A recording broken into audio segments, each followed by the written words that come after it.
Hello and welcome back. This is video number 5.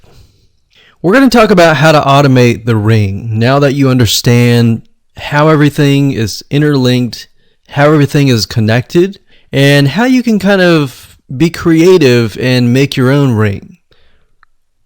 So after viewing the previous video, you can imagine how tedious and overwhelming it is to have to maintain the ring, much less get it set up yourself.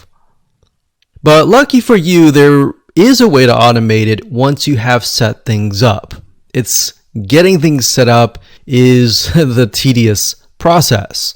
Now, there's a software platform called IFTTT, and there's another one called Zapier.com that allows you to automate the process of moving content all around your social properties. So you could take a YouTube video and have it pushed to your WordPress site, and by pushed I mean have it embedded on your WordPress site and then have it shared on your Facebook fan page, your Twitter page, your Instagram, and all of that. So you have essentially what we call triggers that whenever the trigger happens, then something else happens. So what IFTTT stands for is if, then, this, that.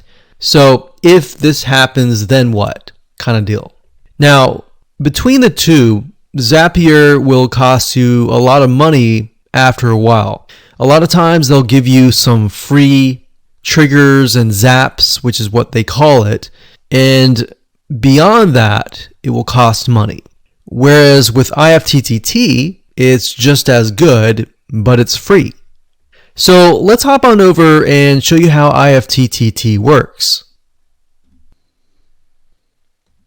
Okay, so if you head on over to ifttt.com, that's ifttt3ts.com, you'll see this page. You can go ahead and create an account, and you'll find a lot of really cool, interesting triggers, is what we call it, in IFTTT. So what a trigger is let's say you upload a YouTube video and then the system detects that the video has been uploaded.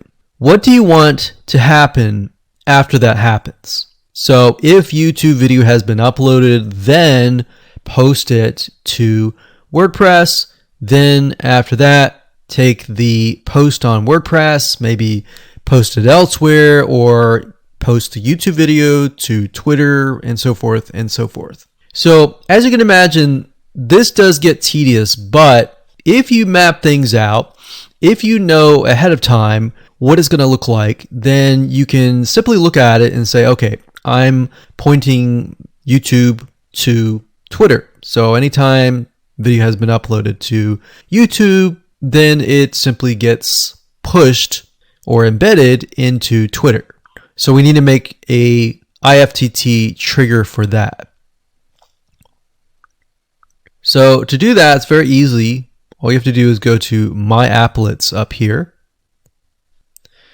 and you can do a search for applets. Now services over here, I'm not going to click that, but this tab here allows you to essentially connect to all the services that you're going to be using. So for example, as you can see here, I've got Tumblr to Weebly, RSS to Google Drive, a YouTube like to OneNote, YouTube like to Facebook page. And the reason why you might want to have YouTube likes is, let's say for example that you already have maybe 50 videos on your YouTube channel, but you want to find a way to get those videos embedded. So what we figured out is that YouTube likes is the way to go. So obviously you can't re-upload a video that hasn't already been uploaded and is already getting thousands of views. The way you go about it is create a YouTube like trigger so that you can simply like it, and then it gets posted to throughout your network.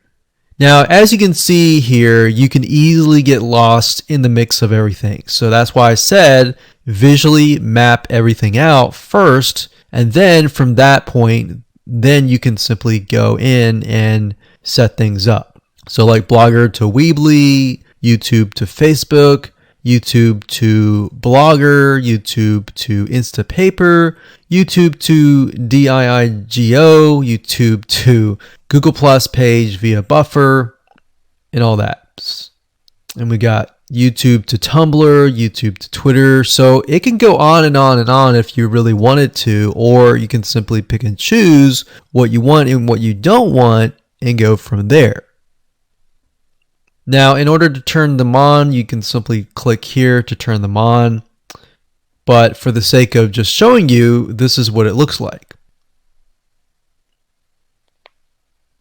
So as you can see, the Tumblr to Weebly is activated. So when it is activated, it'll have the on button and the green light. Hello and welcome to video number 6, and we're going to talk about account creation. Okay, so obviously in order to set up the IFTTT ring, you need to have accounts for all of your branded social properties. So in other words, you need to have the username and password for Facebook, for Twitter, for all the other social media properties. Now, obviously, if you already have some, then great. You don't have to create those. But for the ones that you do not have, you want to be able to create those. Now, while that does sound very simple, there's a few things that you really need to focus on. So to make sure that you're successfully able to do this without risking your accounts being closed, and that does happen, we're going to cover a few things that you must do with all of your accounts. In fact, some of our accounts have been banned or closed by mistake because it has to be done a certain way, so you need to make sure that you have everything correct. Now, first, you need to have an email address, preferably a Gmail account or an email account that is reliable. And you need to have one email address for that. Typically, you want to have something that is branded as well, because you never know with these social media platforms if they're analyzing every step of the process. Now, most social media accounts we have found require you to have a unique telephone number. So you will need to use either yours or you'll need to get one. If you don't have one and you don't want to use your personal telephone, there are several places to get unique telephone numbers that can be used for both voice and SMS. And the reason why you want to have it for SMS as well is because some of these social media platforms will send you a text message. Now, one in particular that we use is called Line 2.